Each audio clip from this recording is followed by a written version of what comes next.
coraggio della partecipazione. Oggi con questo slogan si avvia il congresso per il rinnovo delle cariche alla CISL di Agrigento, Caltanissetta ed Enna. Ecco quale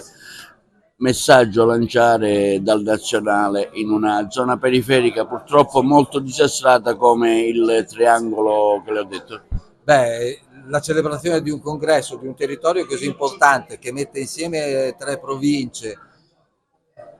di un'isola che vive, come si dice, alcune problematiche ormai da tanto tempo, è un momento in cui si guarda quello che è successo, si elabora e si ragiona insieme a tutta la CISL nazionale, perché la CISL nazionale ha messo grande attenzione in quello che è la crescita e lo sviluppo dell'intero paese, e non c'è crescita e sviluppo se non c'è crescita e sviluppo del suo mezzogiorno, delle sue isole, e quindi a partire proprio da questa terra così promettente da un certo punto di vista e così vicina a quelle che sono aree di sviluppo come quelle del Mediterraneo e purtroppo anche aree critiche come quelle del Mediterraneo. La situazione geopolitica è una situazione difficile che ci mette in grande difficoltà, ma noi vogliamo essere un sindacato che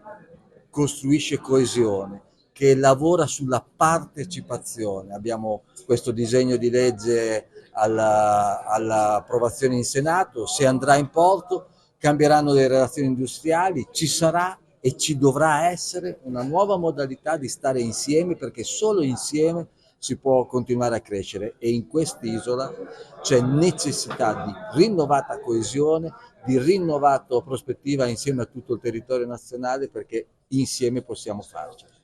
Ma un'azione forte di sensibilizzazione rispetto a tanti temi. Un territorio, come lei diceva, abbastanza disastrato, ma che deve utilizzare al meglio tutte le risorse che stanno per arrivare. È chiaro che non sarà facile se non si tolgono i campanilismi, diciamo, territoriali, e se non vengono utilizzate rispetto, diciamo, alle previsioni che sono state messe in campo. È chiaro che noi come CISL proponiamo ovviamente una modalità sinergica per affrontare questi temi, e riteniamo che proprio queste province sono province che hanno tanti margini di miglioramento e soprattutto di sviluppo. Pensiamo al turismo, pensiamo anche alla parte relativa all'ambiente, quindi a tutto ciò che riguarda il rischio idrogeologico, pensiamo a tutto ciò che riguarda le infrastrutture, che poi costituiscono la parte preponderante delle esigenze che vengono anche rappresentate dai cittadini e dalle cittadine. E poi c'è un tema importante che è quello della sanità, su cui ovviamente bisogna lavorare, su cui con la Regione Sicilia dobbiamo trovare una soluzione.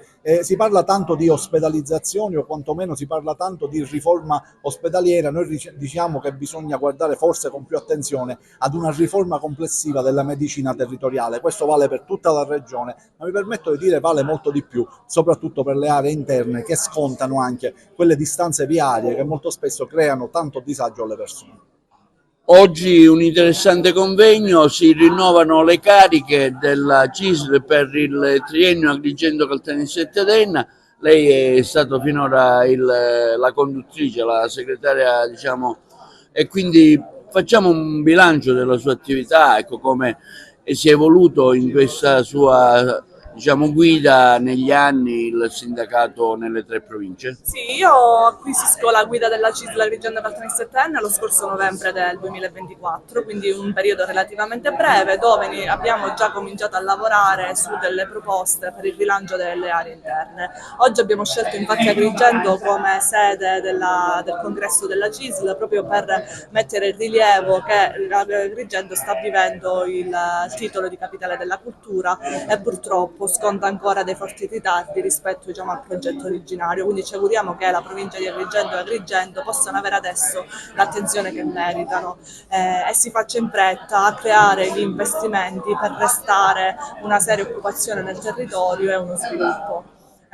Tra le altre nostre cose ovviamente ci siamo concentrati sui giovani, sull'occupazione femminile, ma soprattutto, appunto, come dicevo prima, sul rilancio delle aree interne, partendo da proposte dalle vocazioni territoriali, quindi dall'agricoltura, dal turismo, dalla cultura, che possono essere volano di sviluppo, e soprattutto anche dalla presenza nei nostri territori della Vigela come polo industriale importante, che può appunto vedere uno sviluppo sostenibile.